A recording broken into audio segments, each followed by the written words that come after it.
je suis devant un bec 6, bec 6.2. Malgré que mes valves sont ouvertes, j'ai une alarme de no flow.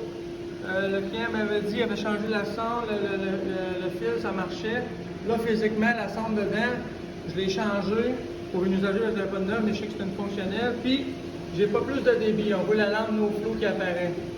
Quand je ouvre la valve ici, il serait supposé sortir de l'eau. Je suis supposé être en pression ici, mais en succion là, j'en ai pas. Là, ce que je vais faire, je vais ouvrir le petit strainer qui est ici. Parce que moi, je sais que j'ai quand même de l'eau qui passe. Je ne ferai pas le tour de la salle mécanique. Là. Les autres valves, on n'est pas censé y avoir touché.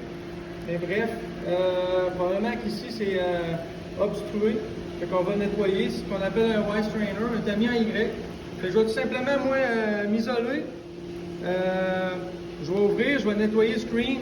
On va remettre ça en place, puis on va souhaiter que c'était juste ça notre problème.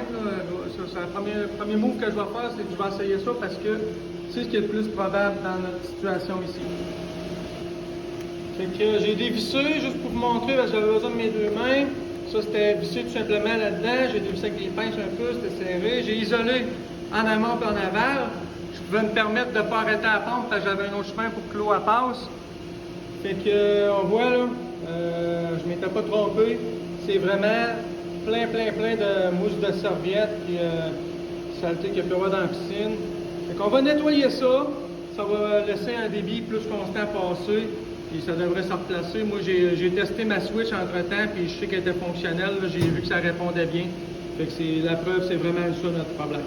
Fait que je vais nettoyer ça. Je vais vous montrer un coup propre, c'est quoi ça devrait avoir de l'air, puis on va remettre ça en place.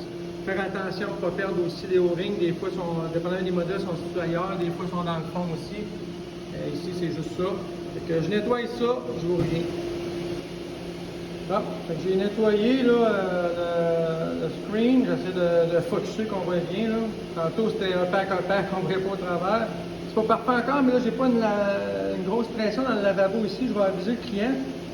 Il était peut-être pas au courant qu'il fallait faire ça, lui-là, où il l'avait peut-être oublié. Des fois, l'info se transmet pas quand ça change d'employé, tout ça. Fait que je vais y en parler. Puis, normalement, on pourrait dire, s'attendre à nettoyer ça en même temps qu'on nettoie nos sondes, là. C'est-à-dire au moins une fois par mois. Fait que, je vais garder dans mes mains. Fait que moi, le mien ici, il rentre à la serre. Désolé pour l'image, je peux pas faire bien mieux. Donc, je l'ai rentré là, vraiment juste à la serre dans son trou. Je vais la revisser à sa place.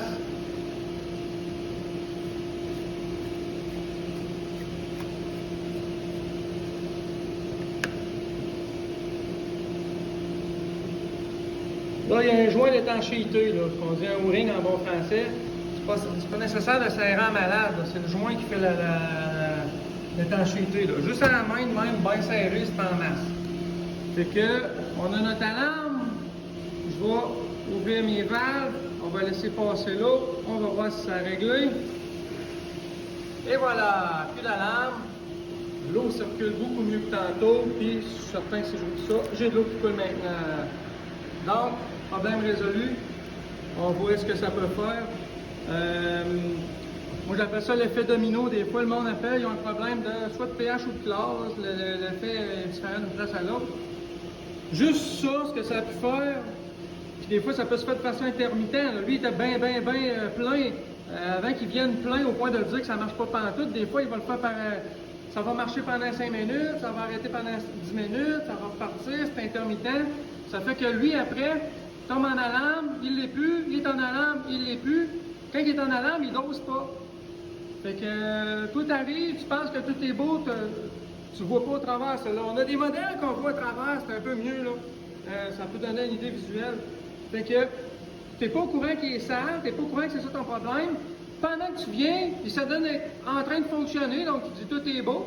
Aussitôt que tu ressors de la salle mécanique, tu t'en vas, ben hop, puis il retombe en alarme parce qu'il est comme à moitié obstrué. Là, tu as des problèmes de chlore et de pH, puis tu te demandes pourquoi.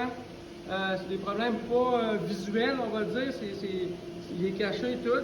Mais si on nettoie au moins une fois par mois, comme ici, vous voyez ce qu'il y avait dedans, c'était pas de la grosse... Tu sais, même si la piscine est bien propre ici, là, le client, il a une super belle piscine, mais la mousse de maillot, de serviette, t'as bien beau faire ce que tu voudras avec ça, puis ça en glisse un peu malgré tout. Fait que, puis probablement, comme je vous dis, ça n'avait pas été fait depuis un méchant bout parce qu'il était peut-être pas au courant. Fait que probablement que si vous le faites une fois par mois, vous n'aurez pas grand-chose dedans habituellement. Fait que ça a réglé notre problème pour le débit.